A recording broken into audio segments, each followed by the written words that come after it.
सबसे बड़े लोकतांत्रिक देश के वासी यानी भारतीय। हमारे पीछे है आजादी के गौरवपूर्ण इतिहास की एक लंबी यात्रा जो प्रारंभ हुई 10 मई 1857 से और समाप्त हुई 15 अगस्त 1947 को। आजादी के इसी प्रथम युद्ध के 150 साल पूरे होने का जश्न है ये आजादी एक्सप्रेस। आजादी एक्सप्रेस संस्कृति मंत्रालय और सूचना एवं प्रसारण मंत्रालय का एक संयुक्त प्रयास है आजादी के उस प्रथम युद्ध की यादों को दोहराने का।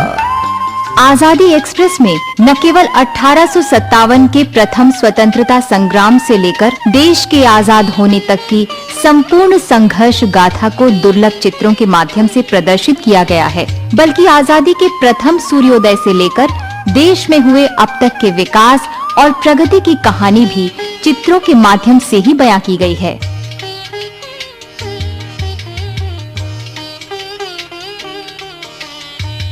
आजादी एक्सप्रेस के प्रथम कोच में राष्ट्र के गौरव का प्रतीक चिन्ह अशोक की लाट आपका स्वागत कर रही है और इसी कोच में चित्रों के माध्यम से 1857 की क्रांति से 100 वर्ष पूर्व भारत की उन परिस्थितियों का आकलन किया गया है जिसने 1857 में विदेशी हुकूमत के खिलाफ एकजुट होने और आजादी का बिगुल बजाने के लिए मंगल पांडे जैसे वीर सेनानियों को विवश कर दिया।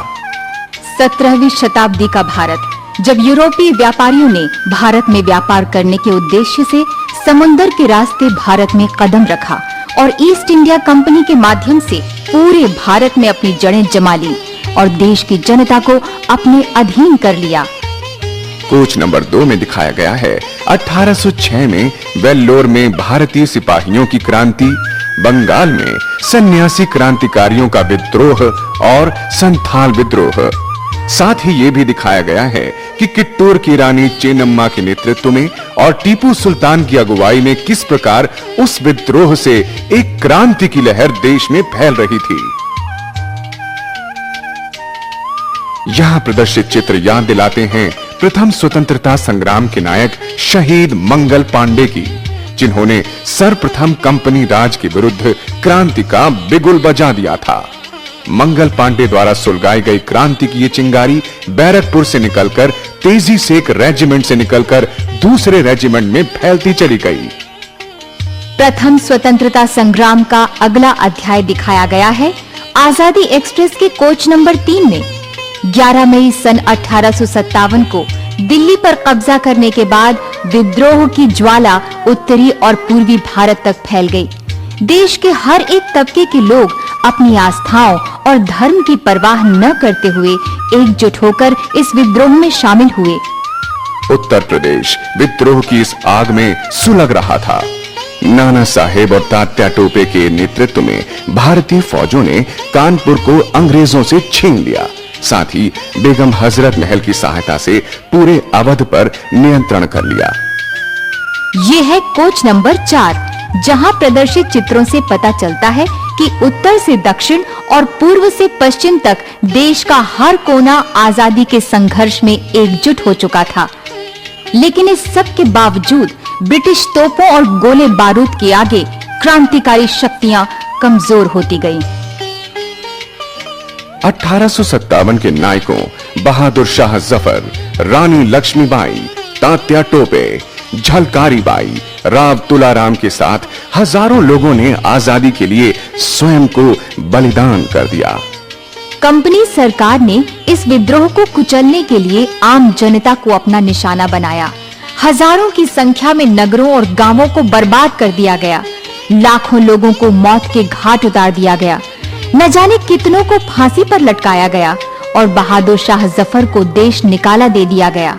लेकिन बलिदानों की ये गाथा व्यर्थ नहीं गई। भारत में राष्ट्रीयता की भावना तेजी से जागृत हुई।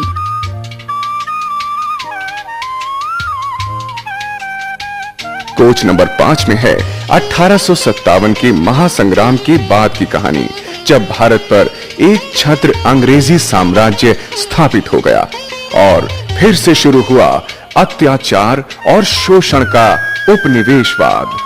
तब 1885 में इंडियन नेशनल कांग्रेस अस्तित्व में आई, जिसमें शामिल थे हर धर्म और जाति के लोग। 1916 में मिसेस एनी बेसेंट और बाल गंगाधर तिलक ने होम रूल लीग की स्थापना की और तभी भारतीय स्वतंत्रता आंदोलन के क्षितिज पर एक ऐसा सितारा चमका जिसकी चमक ने गोरी सरकार को चकाचौंध कर दिया, और वो थे गांधी जी, जिनकी लाठी से डरकर ब्रिटिश हुकूमत ने 1919 में दमनकारी रोलेट एक्ट पास कर दिया। इसी बीच 13 अप्रैल सन 1919 में जनरल डायर के आदेश पर जलियांवाला बाग में सैकड़ों निहत थे और मासूमों को शहीद कर दिया गया।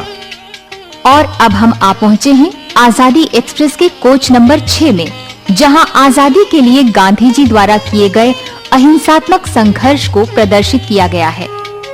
चाहे वो असहयोग आंदोलन हो या सत्याग्रह या फिर दांडी मार्च, इन सब ने मिलकर देशवासियों के एकजुट रहने और अंग्रेजों को हर हाल में भारत छोड़ देने पर मजबूर कर दिया। लेकिन इसी के साथ साथ भगत सिंह, सुखदेव, राजगुरु, अशफाकुल्लाह खां, चंद्रशेखर आजाद जैसे वीर सपूत भी थे, जिन्होंने अंग्रेजी साम्राज्य की जड़ें हिला दी, जिनके बलिदान को कभी भुलाया नहीं जा सकता। और अब आजादी एक्सप्रेस के कोच नंबर 7 के माध्यम से हम प्रवेश करने जा रहे हैं उस युग में जो भारत की आजादी का गवाह है। गोरी हुकूमत को ये महसूस हो गया था कि भारत पर अब ज्यादा दिनों तक कब्जा बनाया नहीं जा सकता। फिर भी वो कूटनीतिक चालें चलते रहे। इसलिए 1942 में गांधी जी को भारत छोड़ो आंदोलन का बिगुल बजाना पड़ा। देश के बाहर सुभाष चंद्र बोस ने इंडियन नेशनल आर्मी का गठन किया और भारत की ओर कूच किया। और अंत में 15 अगस्त 1947 को जब सूर्योदय हुआ तो उसने भारत को आजादी का पैगाम दिया। ब्रिटिश शासन का अंत हुआ और 90 वर्ष के एक लंबे संघर्ष के बाद भारत स्वतंत्र हुआ। और आजादी एक्सप्रेस के कोच नंबर 8 तक आते आते भारत बन चुका है स्वयंभू प्रजातांत्रिक गणराज्य। पंडित जवाहरलाल नेहरू के नेतृत्व में राष्ट्र प्रगति के पथ पर अग्रसर है। पंचवर्षीय योजनाओं के माध्यम से देश में औद्योगिक और कृषि विकास हुआ है। शिक्षा, संस्कृति, अनुसंधान केंद्र, रक्षा क्षेत्र, परमाणु ऊर्जा, हर क्षेत्र में आत्मनिर्भर होने की दिशा में भारत पदार्पण कर चुका है। आजादी एक्सप्रेस में अब इससे आगे है 1964 की हरित क्रांति, 1974 में पोखरण का न्यूक्लियर टेस्ट, बड़े-बड़े बांध, परमाणु शक्ति, अंतरिक्ष तकनीक, संचार सुविधाएं और सफेद क्रांति। इसके अलावा कृषि, स्वास्थ्य, शिक्षा, विज्ञान और तकनीक वगैरह के बारे में हुए विकास को पैनल्स, चार्ट्स, ग्राफ्स और फिल्मों के माध्यम से दर्शाया गया है। साथ ही 1991 में हुए भारतीय अर्थव्यवस्था के उदारीकरण को भी दर्शाया गया है। एक नए भारत का चित्र दर्शाती है आजादी एक्सप्रेस। भारत के इन सभी राष्ट्रीय नेताओं के नेतृत्व में भारत ने हर क्षेत्र में आशातीत सफलता अर्जित की है। और इस सारे विकास की झलकियां चलचित्र के माध्यम से देखना चाहते हैं तो आजादी एक्सप्रेस के कोच नंबर 11 में बने मिनी मीडिया सेंटर में चले आइए। कोच 12 में प्रकाशन विभाग द्वारा प्रकाशित नए भारत के निर्माताओं के जीवन पर आधारित पुस्तकों को प्रदर्शित किया गया है, जिन्हें आप सेल काउंटर से खरीद भी सकते हैं। इसके अलावा यदि आपकी दिलचस्पी गांधी दर्शन और खादी ग्राम उद्योग के उत्पादों में है, तो आपकी जरूरत की ये वस्तुएं आजादी एक्सप्रेस के आखिरी कोच में उपलब्ध हैं। तो ये था भारत की आजादी का वो गौरवशाली इतिहास जो आजादी एक्सप्रेस के माध्यम से आप तक पहुंचाने का एक प्रयास है, ताकि हम एक बार फिर अपनी संस्कृति और गौरवशाली इतिहास से रूबरू हो सकें और गर्व से कह सकें, सारे जहां